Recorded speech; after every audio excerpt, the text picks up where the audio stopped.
Here's the 30-second lesson on what legends know. Never practice nunchucks in a crowded room. Never eat chole before a road trip. Always take your shirt off before you iron it. Don't take a call near a swimming pool. And don't forget, saving is not investing. Legends don't just save, they invest in mutual funds. Mutual fund investments are subject to market risks. Read all scheme-related documents carefully. History was made just a couple of days back in Gujarat with the foundation stone laying of the C-295 transport aircraft plant. Now, this transport aircraft in India will be manufactured as a joint venture, between the Tata Group, Indian Tata Group, and Airbus Industrie, the French-European company. Now, you might say, what is the big deal about a transport, as we say sometimes, a mere transport aircraft being made in India? You know what? Because excitement is all about fighters, bombers, attack helicopters, things like that. So as we go along, we will talk a little bit about how important transport aircraft are in the scheme of things for a modern air force, or also for a large company, because these are crucial to logistics. And you know what? Remember that old line that amateurs talk tactics, professionals talk logistics. So logistics is what matters. The other thing that you might have noticed with this foundation stone laying, that there hasn't been much discussion what the setting up of this factory, particularly in the private sector, means for India, Indian Air Force, and the region. And once again, the reason is because we don't attach such excitement to transport aircraft, that we've been distracted by the politics of this. Politics in this case of the interstate politics. So, this plant should have come to Maharashtra. It's now come to Gujarat. Earlier, there was a plan that this will be set up in Nagpur at Mihan, the big facility that Maharashtra has set up in Nagpur to manufacture aircraft, ancillaries, spares, and also to maintenance, repair, and overhaul them, what is called as MRO. How did this go to Gujarat? So you've seen all this tamasha on the Maharashtra versus Gujarat basis. But states will compete. Some states will lose, some states will win at different points of time. But the fact is, what does this mean for Indian Air Force, India, and the region?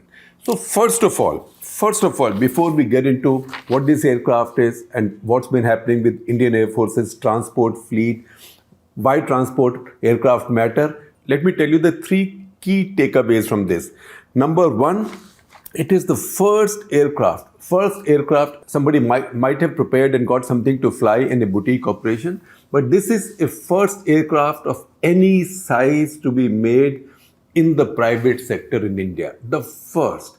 So far, in 75 years, that's been done. Aircraft building has been done exclusively by a public sector company, which is Hindustan Aeronautics Limited. So the second takeaway is that the monopoly of HAL, which is Hindustan Aeronautics Limited, that has now been broken. And the third thing is, I know there was a lot of controversy when stories came out that Rafale, if it was to be manufactured in India, it was to be manufactured in the private sector. In that case, that idea also got further tarred by the fact that there was a Dassault Reliance ADAG, that is Anil Ambani's Reliance, that joint venture. But that besides, the idea that, now you will give it to the private sector, you will be starving HAL, a public sector company. What will happen to our venerable, holy HAL? So HAL is venerable because after all, it's been your only aircraft manufacturer for 75 years. And again, it was a company set up just sort of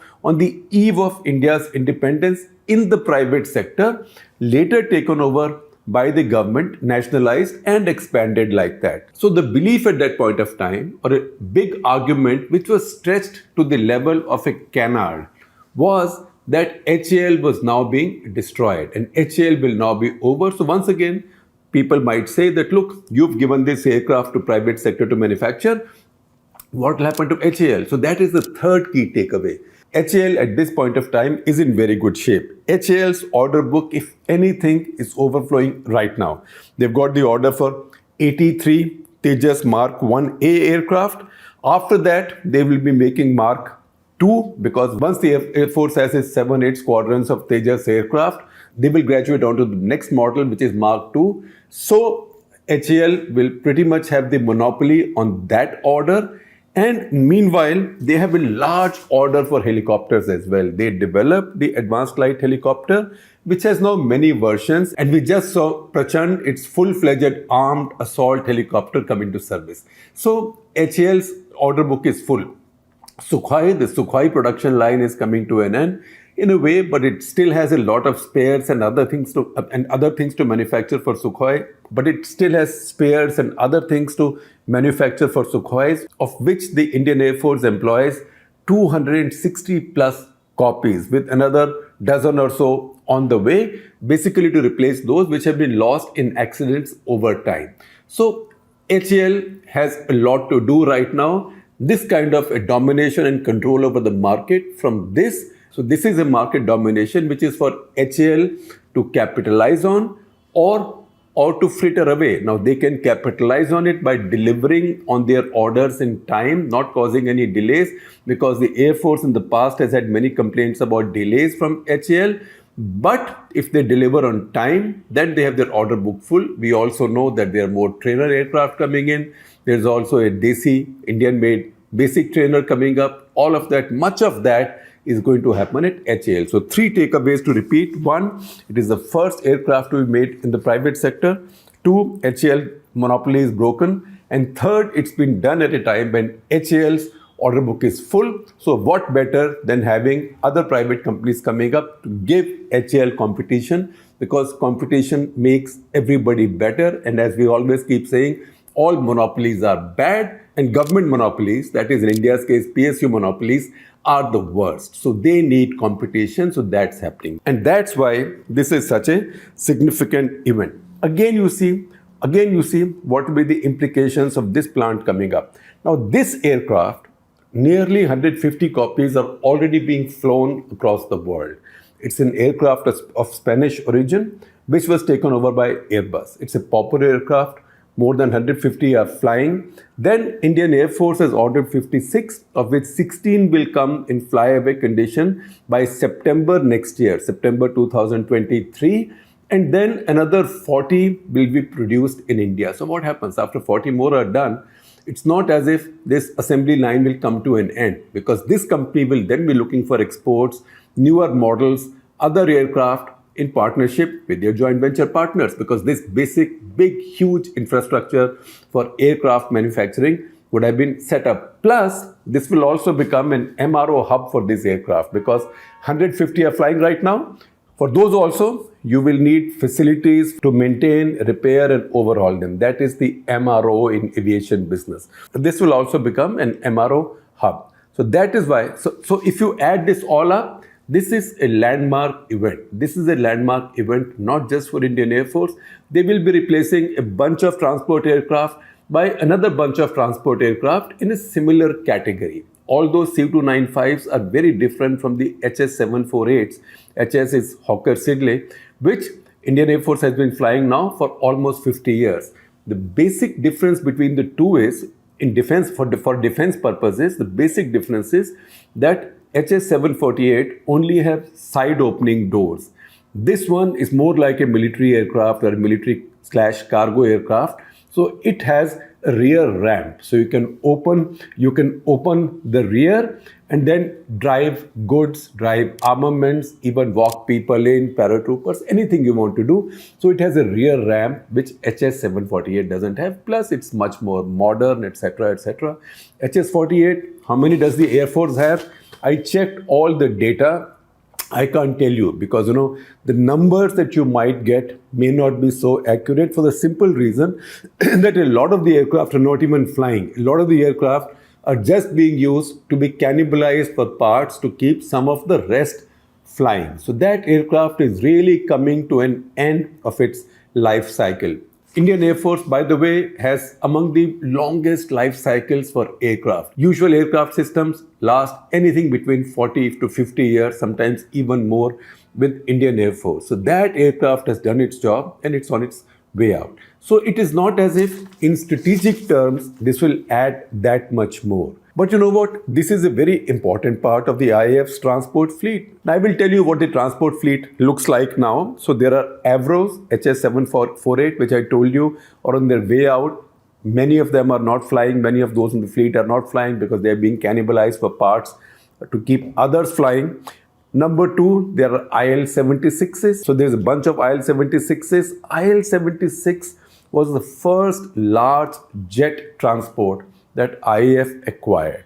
Because IAF in the 60s, when India became independent, IAF basically had Dakotas. Dakotas were, the civilian version was DC-3 and the military version with the rear opening ram was C-47. That aircraft, now Dakotas, the first flight might have been 1940-41, I think, but that aircraft flew with the Indian Air Force till mid-80s. In fact, in 1982, when the Diamond Jubilee celebrations of the Indian Air Force were taking place, I was then based in Shillong, where the Eastern Air Command is located, and covering the Northeast for the Indian Express. So I had been invited by the Air Force to write a story, write a feature for the Indian Express about their support operations, about their logistics and supplies and troop support operations in the Northeast. So they got me onto their Dakotas from Shabua Air Base, and we went flying to air bases that you hear about now. These were mere advanced landing grounds or ALGs then. Now most of these are becoming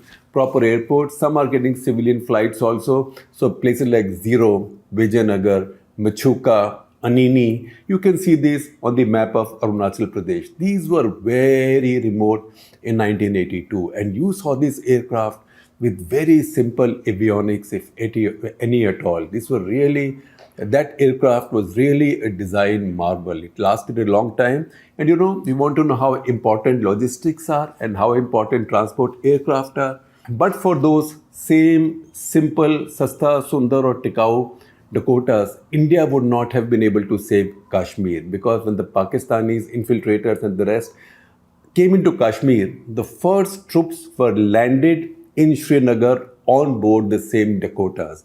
The same Dakotas also landed the first Indian troops in Leh. In fact, there are many apocryphal stories about that, but that when somebody landed a Dakota in a very distant place in the Himalayas, villagers came in with grass to feed to what they thought was a horse or an elephant, which these Indian pilots, Indian troops had come riding. That may or may not be true, but the fact is that the aircraft was so hardy and so basic and such a good machine in the hands of a good pilot, given its ease of flying, that opened up areas which it would have taken days, if not weeks, for even a small body of troops to trek to.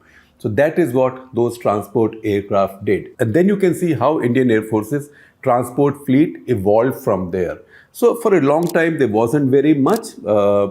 There were super constellations that were retired by civilian aviation companies, in that case Air India. I think a couple were given at some point to Indian Armed Forces, but those were not really serving any purpose, because by this time Indian Air Force knew and Indian Army knew that Himalayas were going to be a challenge. So 1954 it was that a bunch of Packet aircraft were ordered. Packet was C-119.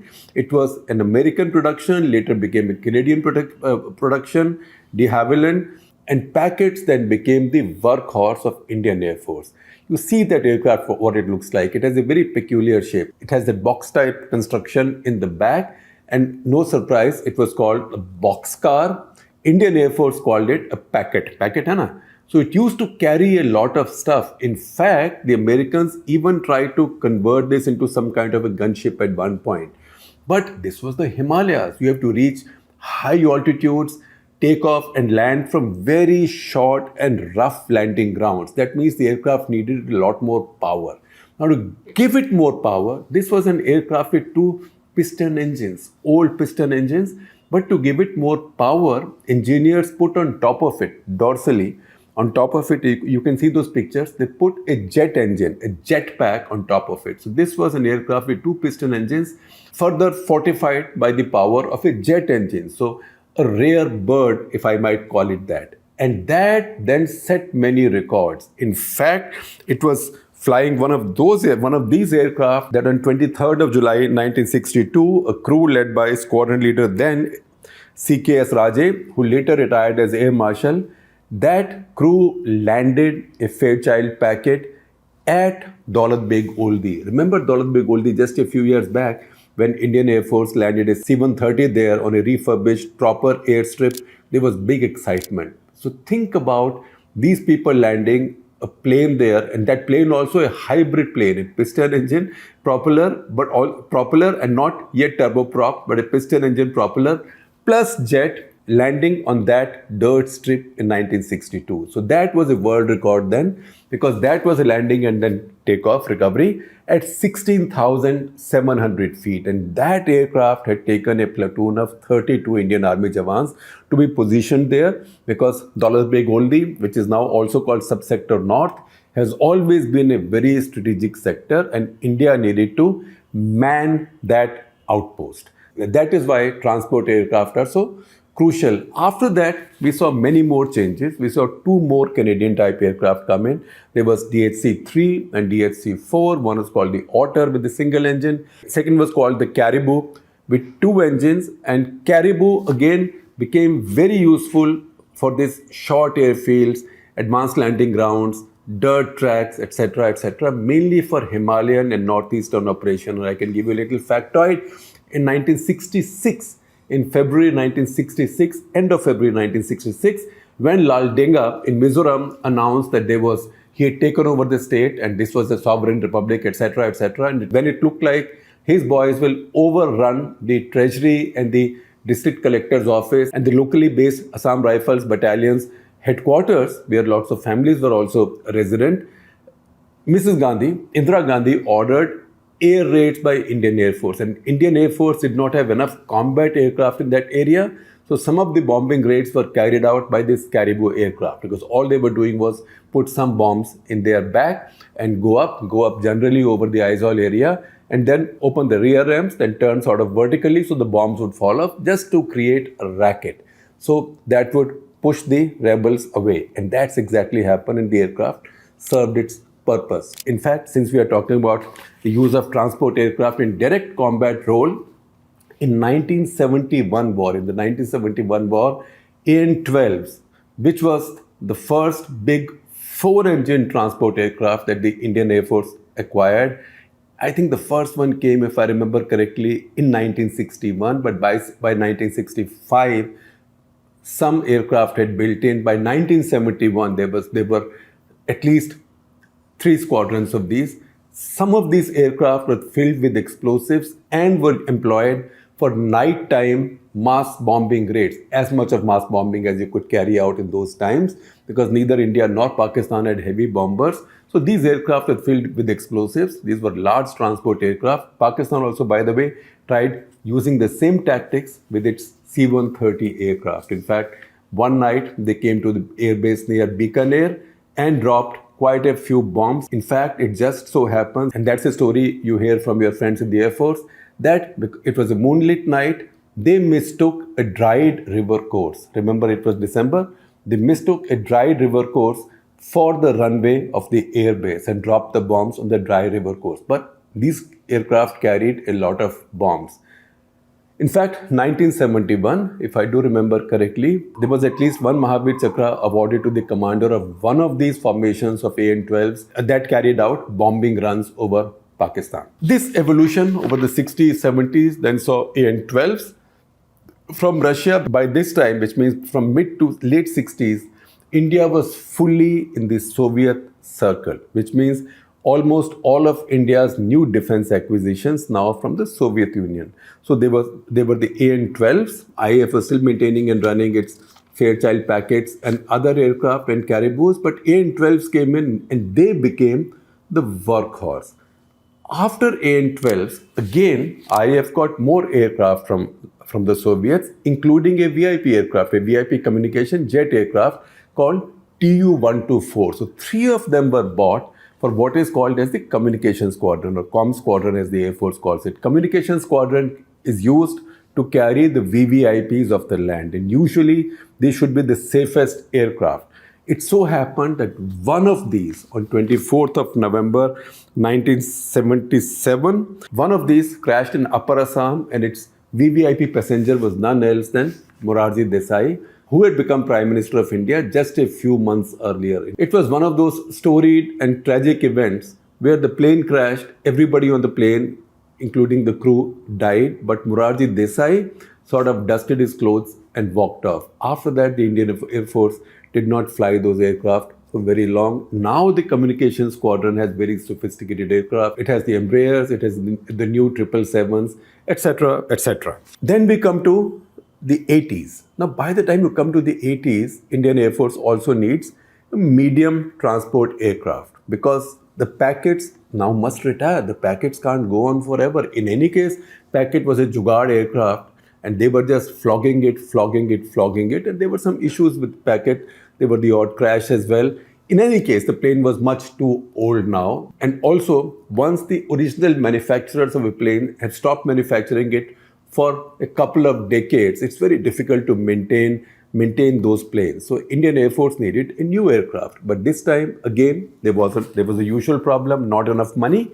And second, dependence of the Soviet Union. One, because it was convenient. Second, because there was synergy, because most of the rest of the fleet was of Soviet origin. And third, because of what Jaishankar, our external affairs minister, said the other day, the Americans and the Western world was not willing to give us anything. In this case, Indian Air Force needed again an aircraft that could carry 50, 60, 70 people and a certain amount of tonnage to Himalayan regions, Himalayan, northeastern, Karakoram, Ladakh type regions.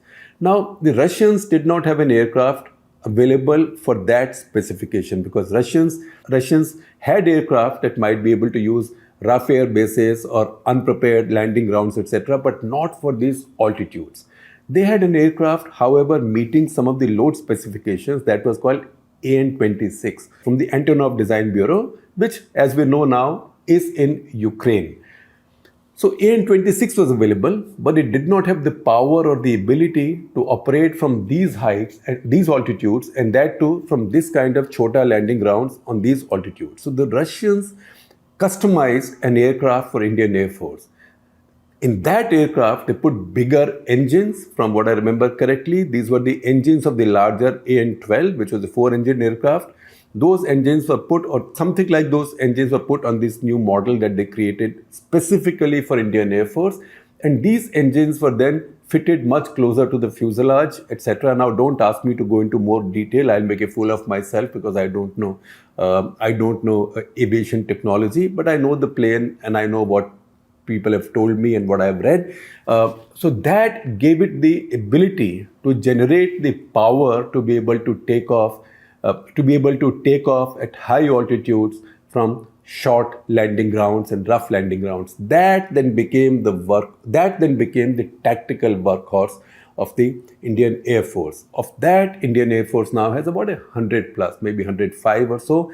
They've had a tough time upgrading it, but I believe Snehesh Alex Philip, our defense editor, tells me that all have been upgraded with help from the original manufacturers in Ukraine. And you can imagine the degree of difficulty now in continuing to upgrade these and maintain these.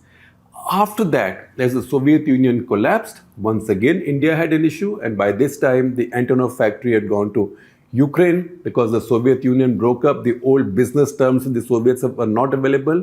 So ultimately, after the nuclear deal, as the India-US relationship sort of flowered into a strategic alliance partnership, it became very possible for India to buy equipment from the US as well. And that's how the new C-130s came, Indian Air Force's first C-130s. And these replaced the earlier AN-12s. In the middle, Indian Air Force had also bought its first heavy jet transports from the Russians, the IL-76s, the Ilyushins. Before that, in the 60s, early 60s, they had flown another version of the Ilyushin 14. That was a much smaller aircraft. Now IL-76s, which are still flying. In fact, a version of IL-76, which is IL-78, is also flying with the Air Force as a refueler aircraft, air-to-air refueler aircraft.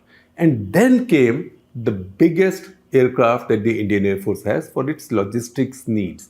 Logistics and strategic airlift needs. That is the C-117 Globemaster. And you've seen this in operation in Afghanistan, Ukraine, in the evacuations. But also remember, when push came to the shove, in eastern Ladakh, it was the C-17s that quickly transported main battle tanks to the most distant, remote parts of Ladakh. So Indian Army could counter the Chinese challenge in those areas. So if you keep all of this in mind, you know how important transport aircraft are, how important a new transport aircraft is, which looks at the future, how significant is the first manufacture, a commercial or military aircraft of any kind in the private sector in India. And before I let you go, I'll also give you a little vignette from my years as a reporter. So you see me in the back of a Saudi Air Force C-130 in 1991. That is the first Gulf War, and that is when we were being flown from Dhahran to Kuwait on the day Kuwait was